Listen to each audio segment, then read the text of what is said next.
Là, les lieux de mon enfance, la route en bas que vous voyez là, vous voyez depuis ici, gosse de 8 ans, vous devez aller au primaire, là, 3 km, plus de 3 km. On doit aller à pied et les gens de Honlokwe venaient nous prendre, les gens de Kumapé, enfin tout ce que vous avez vu là, c'est tout, on venait à Vaughan. Vaughan Centre, c'était l'école primaire publique. Et donc, ça, comme c'est mon sentier, mon enfance, ce paysage m'a marqué. C'est comme ça, j'ai dit, c'est là. Surtout mon père avait des terres ici. Ça s'est bien passé. Voilà. Ouais. Et le plan d'eau, comme je le dis, j'ai repêché. Le plan d'eau, au début en 85, j'avais déjà commencé à creuser le bassin. 87, c'est fini. J'ai commencé la pisciculture. Et on prenait beaucoup de poissons dans ce petit lac que vous voyez. Et l'eau est naturellement l'eau de terre. J'ai creusé un peu, l'eau a jailli de terre et on en a fait ça. C'est pour ça que, en parlant tout à l'heure du tourisme, vous avez parlé de ça, mais vous imaginez que pour pas des budgets, on peut créer des pisciculture, des centres de pisciculture le long des bras lagunaires du lac d'eau, c'est-à-dire de chez nous, en quittant là, Honlokwe. Toutes ces régions-là peuvent être traitées, l'aménagement de cette région. Donc allez-y, là bien sûr c'est le cours de tennis, là c'est... Normalement ils doivent cultiver ça parce que nous, chaque fois que je viens ici, j'ai toujours quelque chose à manger. Et là, ils sont peut-être débordés. Allez-y, donc voilà.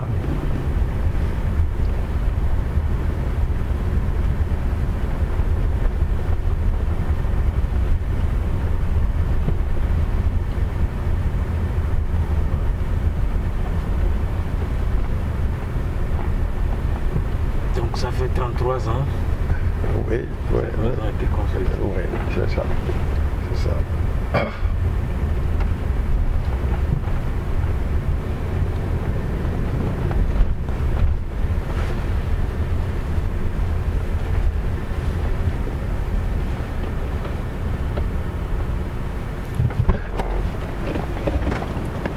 Tous ces arbres que vous voyez ici, la plupart ont 33 ans, pas plus.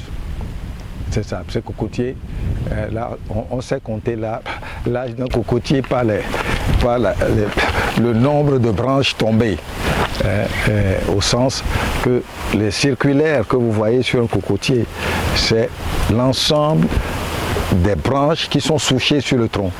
Et par là, les gens arrivent à déceler l'arbre l'âge d'un cocotier. Et là, je vous dis, ces cocotiers-là, vous voyez, ils sont presque de la même hauteur. Celui du milieu a poussé plus vite. Et ça donne l'âge de la maison, puisque j'ai planté ça au même moment. Ouais. Le rêve d'enfance que vous aviez 7 ans, vous rêviez avoir une maison ici. Et de ce temps-là à aujourd'hui, et face à ce que vous avez réalisé, quels ont été les efforts déployés? Oui, ben, c'est l'histoire d'une vie.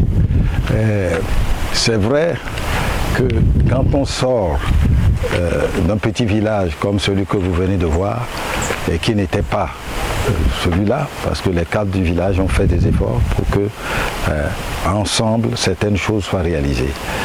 Mais de là, bien sûr, l'école primaire que vous avez visitée, de l'école primaire, on est parti au lycée. Et pour aller au lycée, il fallait des gens qui vous soutiennent. Ce n'est pas matériellement seulement, il y a scolaire, sur le plan scolaire. J'ai eu la chance d'avoir un instituteur qui m'a pris en main, qui a été mon guide en 2 ans. Il m'a mis au CE2 pour l'élémentaire et au CM2. Au CM1 d'abord. Le CM2 c'est un autre. Et du CM2, nous sommes partis directement, on a passé le certificat de fin d'études primaires de l'époque et le concours de bourse, comme on l'appelait à l'époque, le concours d'entrée en 6e. Et heureusement pour moi, j'ai réussi à ces 2 examens. Et bien sûr, et ça a continué, ça a bien marché. Ça a marché parce que nous-mêmes, dans le village que vous voyez, nous avons appris à travailler. Pendant 3 mois de vacances, vous êtes à la pêche ou au champ pour aider les parents à vous payer vos habits, les kakis, quelques petits cahiers, les crayons, tout ça là. Les livres, on nous les donnait et vous lisez, on avait un livre par rangée de banc en classe. On passait le livre de main en main parce qu'on n'avait pas les moyens chacun d'acheter un livre. Ouais, c'est sur ces petits chemins difficiles que nous avons suivis pour arriver bien sûr au lycée.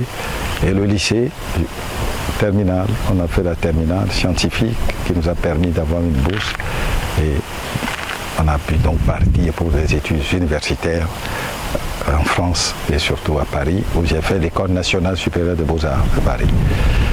Et après tout est parti. On a travaillé beaucoup pour réussir parce qu'on n'avait pas le choix. À l'époque, aucun parent dans cette région ne peut payer des études universitaires à ses enfants. Je le dis, aucun. Parce qu'on voyait le niveau économique de la région.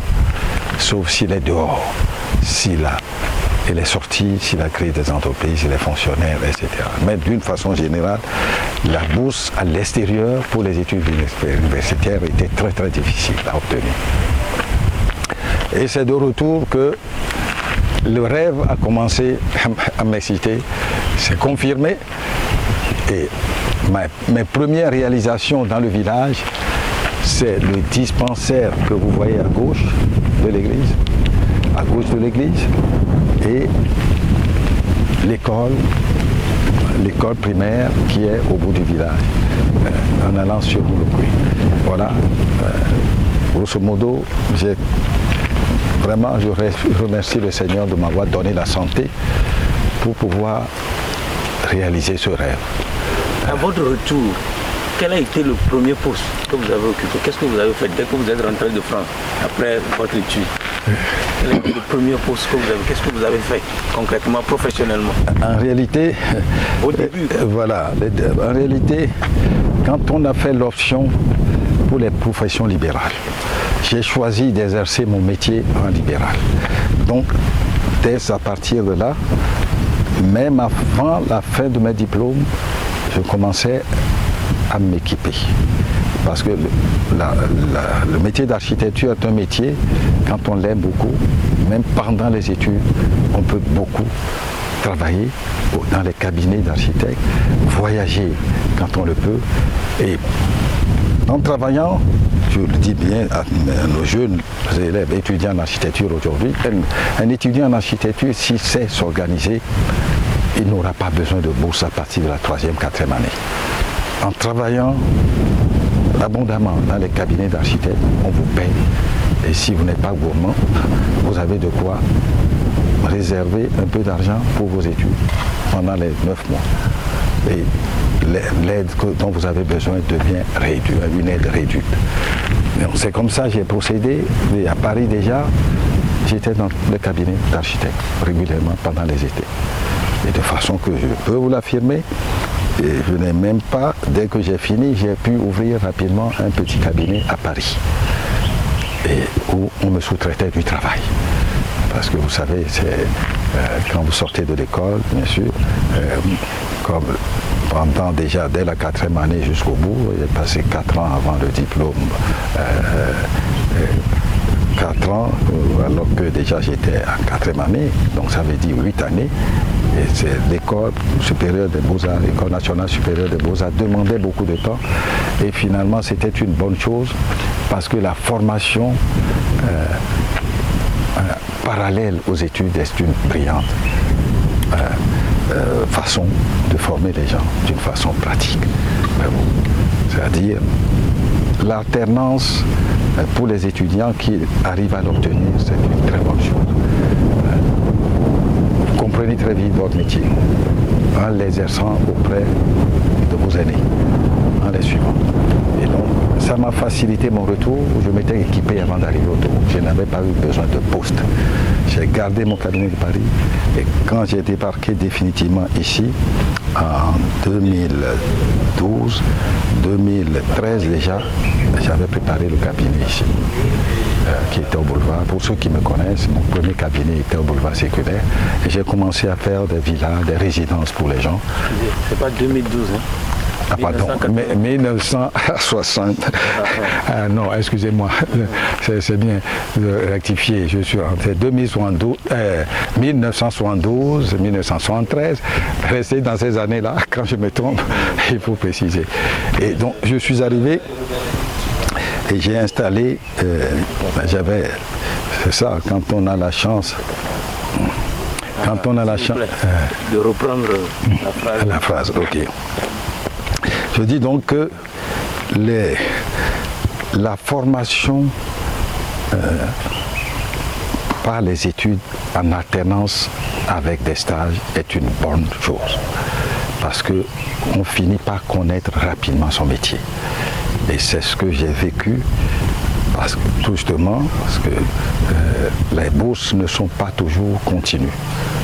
4 ans après, on m'a supprimé ma bourse qui était une bourse de FAC, Fonds d'aide de la coopération, parce que je tenais à finir mes études de Beaux-Arts.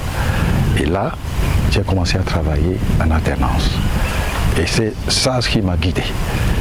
Le fait d'être dans les cabinets en dehors de 3 mois de vacances à plein temps et pendant l'année, comme on les appelle, des charrettes, c'est-à-dire si le cabinet débordé vous prend pour 3 jours, 4 jours, bon, ça a été un soutien.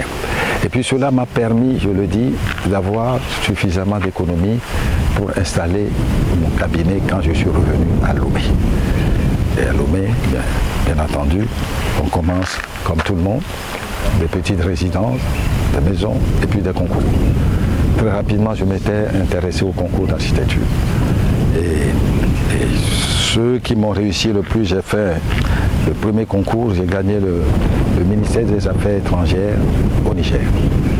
Et ce concours-là a été suivi de tant d'autres. La Banque de développement du Niger, on a construit le ministère de la fonction publique du Niger, le palais du président, et nous avons fait la banque centrale de développement. On a beaucoup construit au Niger. Et là, j'ai été mieux connu au Niger qu'au Togo pour ce que je pouvais, j'étais capable de faire. Est-ce que vous avez mémoire encore de la première réalisation, la première construction qui vous a été confiée quand vous êtes rentré au pays? Non, j'ai construit pour mon ami Barandao, qui était ambassadeur du Togo à Paris, et à son âme, il n'est plus de ce monde. conséquent, je me connaissais bien, je rentrais et dis, hey, mon frère, dès que tu arrives, moi j'ai de quoi commencer ma petite maison. Je viens faire sa petite maison. Et de mon beau-frère aussi, le professeur de mathématiques Kofi Antoine, de petite maison. Et bon, en même temps, bien sûr, vous êtes sollicité pour des projets qui sont d'ordre administratif. Quand vous voyez le CNETI, le Centre national d'informatique, où on paye tous les salaires du Togo, c'est une de mes réalisations, les premières constructions que j'ai eues au Togo. C'est le Centre national d'informatique. C'est le CNETI et devant lequel Paul Haï, comme d'habitude, j'ai un projet, quand je finis, c'est bon, les beaux-arts, qu'on ait des œuvres des beaux-arts qui ornent un peu, qui habillent ou qui attirent la clientèle.